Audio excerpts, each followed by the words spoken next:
Okay, let's dive into this explainer. If Mother Nature were to make a video showcasing her ultimate, most efficient biological factory, the chloroplast would absolutely be the star of the show. We're talking about an ancient evolutionary marvel that is quite literally keeping our entire planet alive. Today, we're exploring this incredibly important structure, pulling back the curtain to see how this microscopic powerhouse actually works.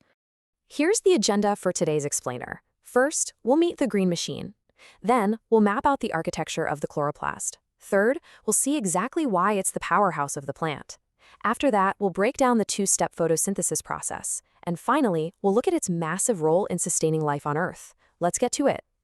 Section 1. Meet the green machine, the basics of the chloroplast. We're zooming straight past the roots and stems directly into the cells of green plants and algae. So let's start with a foundational definition. A chloroplast is a double membrane-bound green plastid. Its main gig? Converting raw light energy directly into usable chemical energy, specifically glucose, via photosynthesis. And here's a pretty wild thought for you. The reason the plant world looks so beautifully green to us is actually because of the pigment chlorophyll. It absorbs red and blue light, but completely rejects green light, bouncing it right back into our retinas.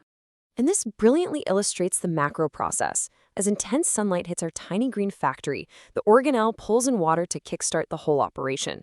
It literally takes the non-living energy of the sun and transforms it into the organic chemical energy of glucose, while conveniently releasing oxygen as a byproduct. Think of it a bit like setting up the perfect lighting to make a video. Without that initial solar energy blasting the set, the rest of the production just can't happen. Section 2.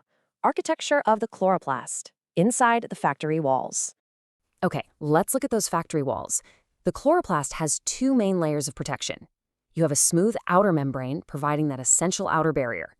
Just inside is the inner membrane, and this one is selectively permeable. It acts exactly like a strict security checkpoint, controlling exactly what comes in and out. And sandwiched right between them is the intermembrane space. Once you clear that security checkpoint, you find yourself in the stroma. The stroma is this fluid-filled matrix, basically the main factory floor. This liquid environment is absolutely crucial because it's where the light-independent reactions happen. These are the parts of the production process that don't need direct sunlight to function. But what about the parts that do need the sun? That's where the thylakoids and grana come in. They are essentially the solar panels of the plant.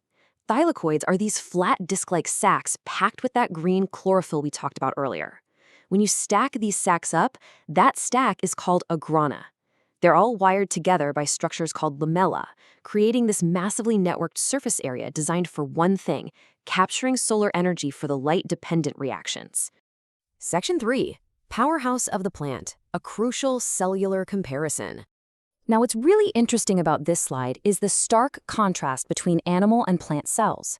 Animals use mitochondria to break down the food they eat into energy, but plants? While plants don't eat, instead they rely entirely on chloroplasts to manufacture their own food from scratch. They capture the light, produce the glucose to fuel their growth, and power their entire existence. It's a completely self-sustaining internal power generator. Section 4. The two-step photosynthesis process, the assembly line in action. Let's trace the big picture here. Let's go back to our analogy of trying to make a video. You've got your live production phase and then your post-production phase. On the left side of the cycle, water and carbon dioxide enter the system. Direct sunlight hits the thylakoid membranes. That's our active production phase, capturing the raw energy, creating temporary energy carriers. This energy payload is then handed off to the stroma, our post-production team, to process the carbon dioxide. Ultimately, the assembly line spits out glucose for the plant to use, and oxygen, which goes right out into the air. So the crucial point is how this labor is perfectly divided. The light reaction happens in the thylakoids. It strictly requires direct sunlight to split water, which releases oxygen and forms energy carriers called ATP and NADP. Then we have the dark reaction, also known as the Calvin cycle, out in the stroma. It doesn't need direct light. Instead, it takes those energy carriers created in step 1, combines them with carbon dioxide, and actually builds the final glucose sugar. It's an incredibly elegant two-step relay race. Section 5. Sustaining life on Earth, the global impact of the green machine. We've been looking very closely at a microscopic process, but let's zoom out to the entire globe. The global impacts here are absolutely staggering. The chloroplast is the literal foundation of life on Earth. Consider this. Every single carbon atom in your body right now was at one point pulled out of the air by a chloroplast. It's the primary energy source for all our food chains. And, of course, it produces the very oxygen we need to breathe and survive. On a macroscopic scale, these microscopic green factories are the ultimate climate regulators. Just picture a giant global scale. On one side, humans and animals are constantly exhaling carbon dioxide. On the other side, millions upon millions of chloroplasts are continually absorbing that carbon dioxide and pumping out fresh oxygen. This quiet, non-stop process is exactly what maintains our atmosphere's delicate balance. Which brings us to a truly fascinating question.